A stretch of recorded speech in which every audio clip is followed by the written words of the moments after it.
ter o Walter e a Elizabeth com a gente. E nós vamos ter uma palavra hoje à noite do que Deus colocou no nosso coração para compartilhar por um breve tempo. Como diz o John, eu vou ser bem sucinto hoje à noite, não querendo cansá-los e também não tirando a oportunidade e o privilégio de você comer o seu macarrão com queijo depois que terminar isso aqui, né? Então, vamos abrir a nossa Bíblia para a primeira carta de Paulo aos Tessalonicenses, capítulo 5. E eu preciso tomar bastante cuidado, porque o Walter escreveu muito sobre 1 Tessalonicenses e 2 Tessalonicenses. E eu quero só pegar um pouco aqui no texto de 1 Tessalonicenses capítulo 5. E nós vamos ler o versículo 11. É nos versículo 11 desse texto.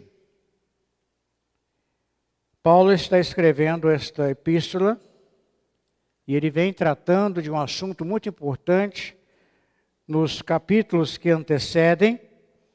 E quando ele chega no capítulo 5, então ele abre o leque para falar um pouco sobre os tempos, as estações, a respeito do futuro, a respeito da volta do Senhor Jesus e como isso vai acontecer. E de que algumas pessoas tinham um grande esforço para determinar a data da volta do Senhor Jesus Cristo, e de que o povo de Deus não podia e não precisava e não deveria ser enganado com essas questões a respeito disso, de que ninguém sabe o dia nem a hora sobre a volta do Senhor Jesus Cristo, e que os crentes não seriam surpreendidos, e que o Senhor Jesus voltará uma hora em que ninguém esteja esperando. Mas o que eu quero pensar com você hoje à noite está no versículo 11. Depois dessa fala, então ele diz assim: pelo que exortai-vos uns aos outros e edificai-vos uns aos outros, como também o fazeis. Pelo que exortai-vos uns aos outros, edificai-vos uns aos outros, anime uns aos outros, ajudem uns aos outros, encorajem uns aos outros. Deus possa nos ajudar aquilo que nós queremos considerar nesta noite, sobre a importância do encorajamento na vida cristã.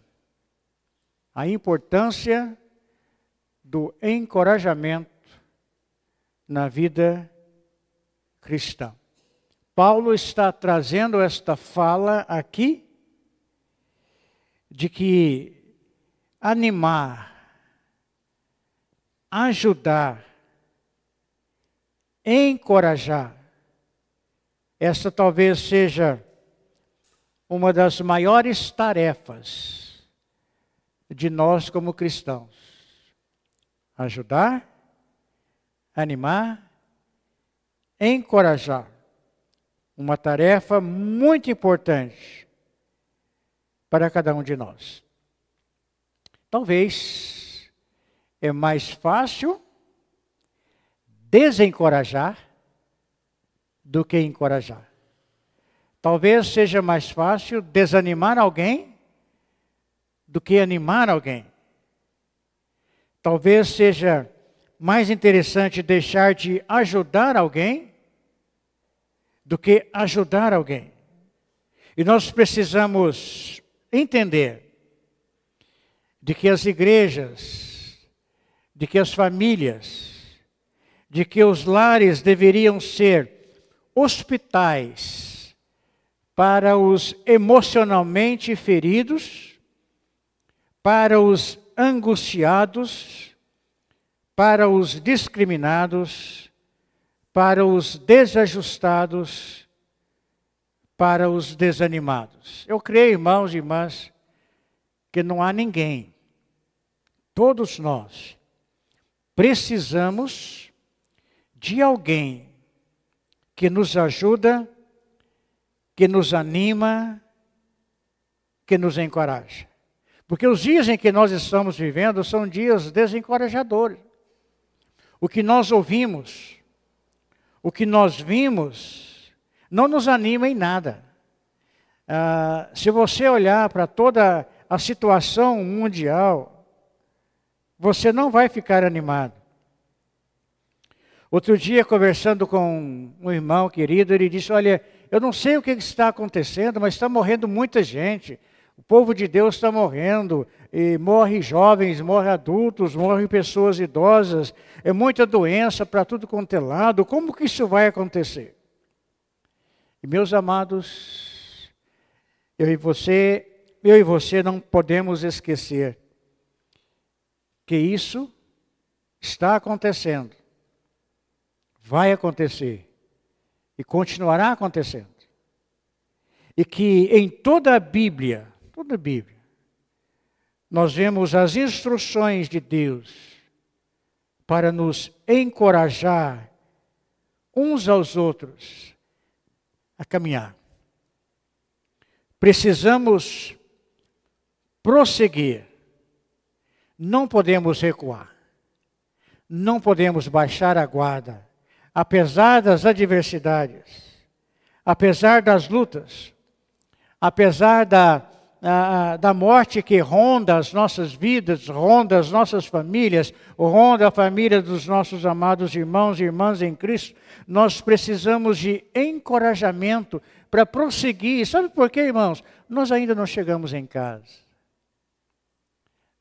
Aonde nós estamos? Aqui não é tenda, aqui é caminho.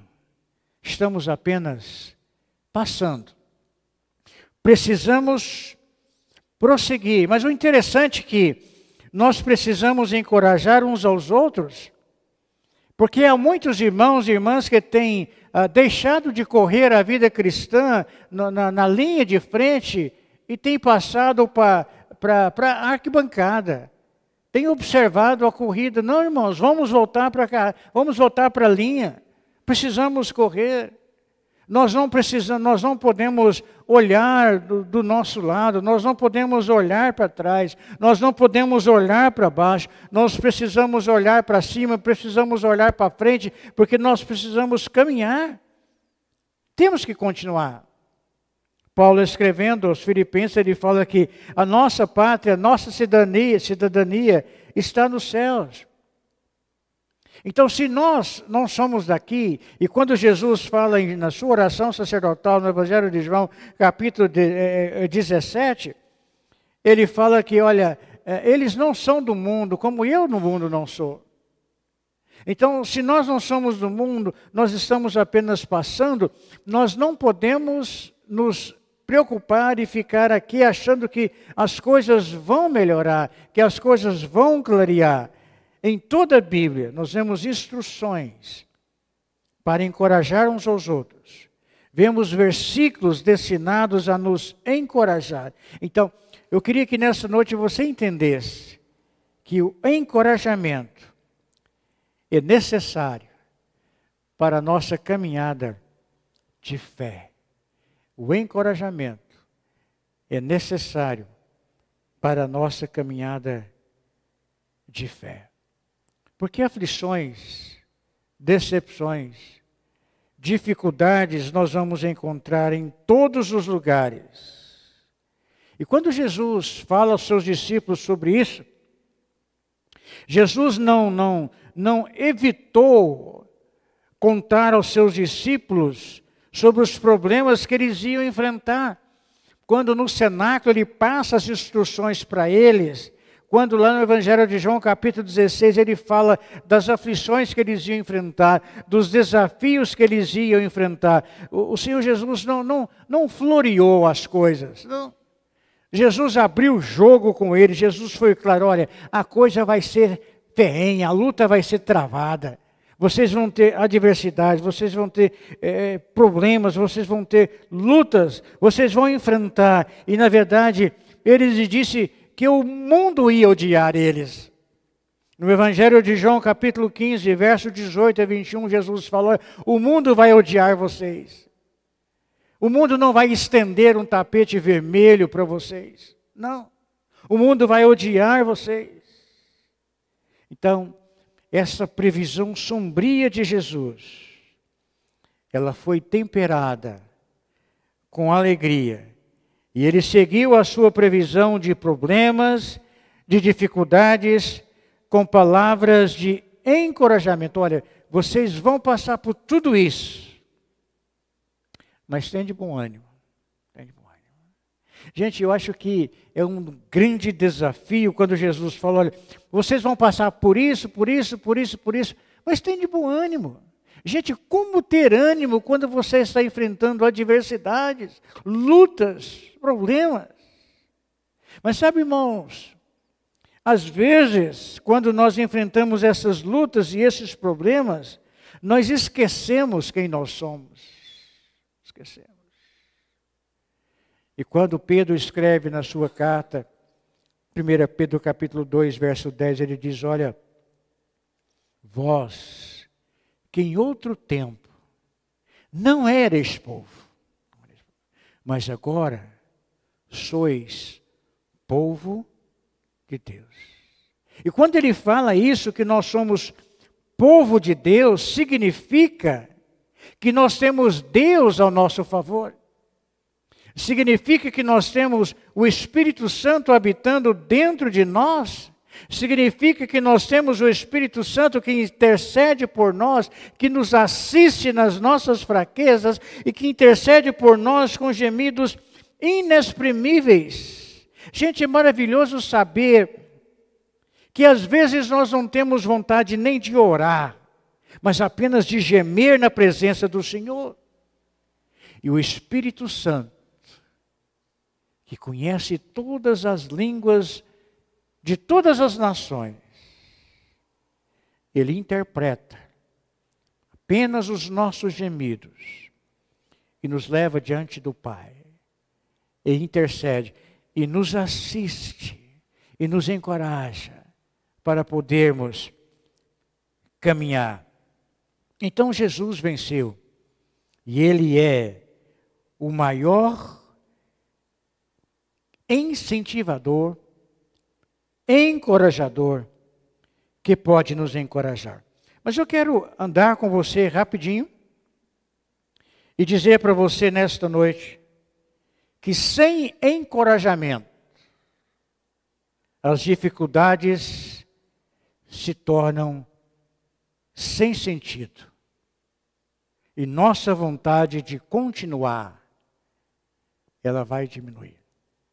Sem encorajamento, as dificuldades se tornam sem sentido e nossa vontade de continuar diminui. Lembra do profeta Elias? Nós conhecemos muito bem. Como Elias lutou com as adversidades, como Elias lutou contra o desânimo, lá em 1 Reis capítulo 19, a partir do verso 3. E como nós lutamos, gente, com o desânimo. Parece que tem dias que nós estamos tão desanimados, tão desencorajados, que nós achamos que nós não somos filhos de Deus.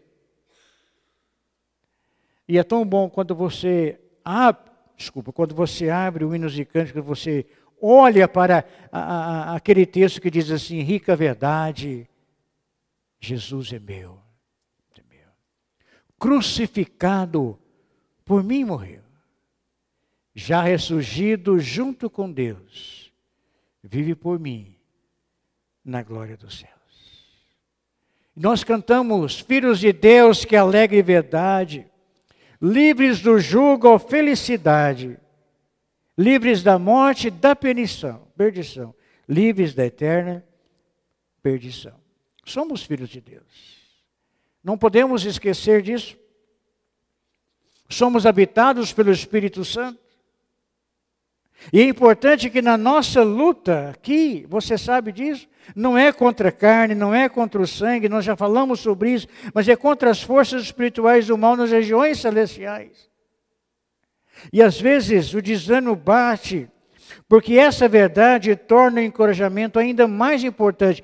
Quando nós somos encorajados em Cristo, nós temos força para continuar a caminhar, nós temos força para vestir a nossa armadura espiritual e permanecer firmes. Houve um homem da igreja primitiva que se destacou por ser um encorajador. Abra comigo para Atos, capítulo 4, verso 36. Atos, capítulo 4, verso de número 36. Este homem da igreja primitiva, ele se destacou por ser alguém que era um encorajador. Atos, capítulo 4, verso 36. Então, José, cognominado pelos apóstolos Barnabé, que traduzido é filho da consolação, levita, natural de Chipre. Ele é e ele foi um encorajador. Barnabé, ou José, era um respeitado líder da igreja primitiva. Ele era um membro da tribo judaica que, sem dúvida alguma, serviu, fez um grande serviço, prestou um grande serviço e foi alguém que trabalhou muito para encorajar. E que bênção, gente, que bênção. Barnabé foi para os crentes da sua época um homem que encorajava outras pessoas. Foi através do encorajamento de Barnabé que o apóstolo Paulo foi aceito pela primeira vez na igreja em Jerusalém. Atos capítulo 9, verso 27. Deixa eu ler isso para você. Atos capítulo 9, verso de número 27. O texto diz assim. A palavra do Senhor diz: então Barnabé, tomando consigo... Olha para o versículo 26. E quando Saulo chegou a Jerusalém, procurava juntar seus discípulos, mas todos o temiam, não crendo que fosse discípulo. Então, Barnabé, tomando-o consigo, o trouxe aos apóstolos e lhes contou como no caminho ele vira o Senhor. E esse lhe falara, e como em Damasco falara ousadamente no nome de Jesus. É muito difícil mudar a reputação. E Saulo, ele tinha uma terrível reputação entre os cristãos. Mas Barnabé, convertido a Cristo, tornou-se a ponte de elo entre Saulo e os apóstolos. E foi através do encorajamento de Barnabé que ele apresenta, que ele traz Paulo, e Paulo foi aceito pela primeira vez entre Jerusalém, entre os discípulos, entre os irmãos em Jerusalém. E através do encorajamento de Barnabé, pouco mais tarde, um jovem chamado João Marcos, que tinha recuado na primeira viagem missionária, Barnabé recebe esse rapaz, dá um ânimo, um encorajamento nele, dá a ele uma segunda chance após um fracasso na obra missionária. Atos capítulo 13. Então, o encorajamento torna mais fácil viver em um mundo caído de maneira santa, correta e justa. E meus irmãos, o encorajamento torna mais fácil amar como Jesus amou. O encorajamento, ele dá esperança. Romanos capítulo 15, verso 4. O encorajamento nos ajuda em tempos de provação. Caminhando para as conclusões finais, todo ser humano, seja ele cristão ou não, ele precisa de encorajamento para viver e para enfrentar as lutas da vida. Todo cristão precisa de consolo, precisa de ânimo diante das aflições, das lutas que este mundo oferece. É como se o encorajamento fosse o oxigênio que nós precisamos para a nossa alma. O encorajamento não pode ser comparado às filosofias, às questões de autoajuda, nem às terapias humanas. Mas o encorajamento na Bíblia é um ensino precioso e necessário para nos ajudar a caminhar na vida cristã. Porque a sua origem é divina. A sua natureza e o seu objetivo é animar homens e mulheres cansados.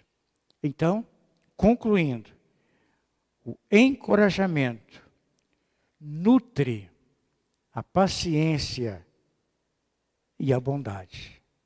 O encorajamento torna mais fácil sacrificar nossos próprios desejos pelo avanço do reino de Deus. Em suma, o encorajamento torna mais fácil viver a vida cristã em dias tão turbulentos.